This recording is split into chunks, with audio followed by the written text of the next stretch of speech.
Hey, I am Peter Rosenberg. Welcome to New York City. I'm in Tribeca, the Tribeca Film Festival going on right here. Stars are everywhere, and we have stars in our midst coming to hang out right now at the Classic Car Club. Ice-T and the oh-so-fine Coco. We're gonna hang out, look at some cars, check out some sneakers, talk about Ice-T's career, talk about Coco and how wonderful she is. Come inside, let's hang out.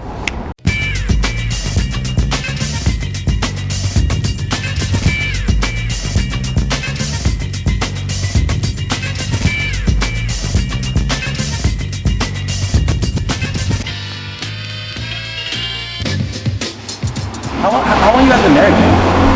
Now 7 years. 7 years? Yeah, and this year will be our 8th year. Yeah. You gotta go about it different. You gotta go about marriage. You gotta go about it differently. You know, I think when in a basic relationship, when you out dating a chick, you want something from her, she wants something from you. So it's kind of like it's different. It's different. When you really pick a partner, then you got to be willing to give. One of the funniest and cutest things about your guys' situation is that Coco, you think because of the places that you're most popular, you're very popular in the urban world, that they totally embrace you. They totally do. You expect that there's going to be something more hip-hop about your swag, but you're like the whitest white girl who's ever lived. Totally. I'm so Valley. I mean, I've really taken a lot of likes and awesome, and I used to say radical all the time. I used to say those words, but now that I live in New York, they've kind of calmed down a little bit, but I am so Valley, to times 10. And then when they meet me, they're like, oh my God, I thought you would be a rapper, or I thought you would be hip-hop and stuff, and I'm like, no. But that's not what you wanted. My man, we say keep it real, man. If you're a surfer, man, you're a surfer, man. If you're a Jewish cat, you're a Jewish cat. I don't really want you to be me. I hate women that sound like they in Wu-Tang Clan or some bullshit.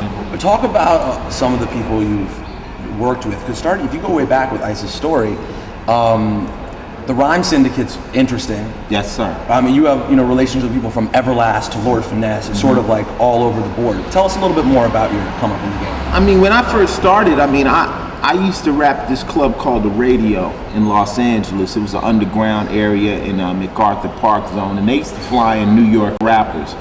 Cold Crush Brothers performed there, Grand Mixer DST, all these OGs and stuff. And I became friends with Islam. Now, at the time, I was hustling. I had a Porsche. I had all these things that you see all these rappers had, but it was street money. So these cats were fascinated with me. They were like, you're a rapper, but how you got all this shit? I'm like, don't worry about that. I want to be a rapper. So when I first got into the rap game, man, I had 2 pages on, and I was financing myself, like a lot of rappers have done in the past. And I made an oath to my guys from LA that were my friends. I said, if I get put on, I'll come back for you. So when I finally got my record deal through Warner Brothers, Sire, I had these cats that were around me at the time in LA, and we called ourselves the Syndicate. The Syndicate was supposed to have been a group of groups with a common goal. Looking in the dictionary, that's what it is, groups of businesses syndicate. So everybody who wasn't in NWA and wasn't on Delicious Vinyl was Syndicate. Have you ever had to wile out on anyone because of... Him? Yes. Has he ever had to wile out because of someone either being disrespectful or... Oh, shit. Yeah. Tell him. Well, we want to put us... We don't go to jail. No, I don't want to tell you. I don't... Street shit. Just like any situation where guys just being inappropriate or... Well, in the club, we've had a couple of incidents. I can't believe you even go to the club. We've had people, let me tell you, they like to test Ice because they know he can't hit anybody in the club or else, they'll sue and all that stuff. So they want to test and push and see how far they can get before they get a reaction out of him.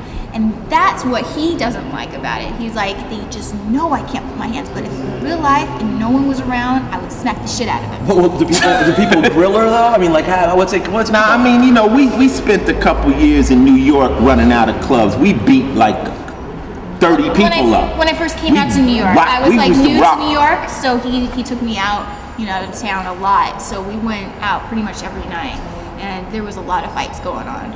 I always get off because, whenever I'm in a situation with some stupid person, they think I got security. I don't got no security. I might miss a good fight. I don't got no security. So you know, before you know what happened, you dealing with gravity. All of a sudden, the floor's coming at you real quick, you know. And I'm undefeated out there. You dig what I'm saying? So it's like.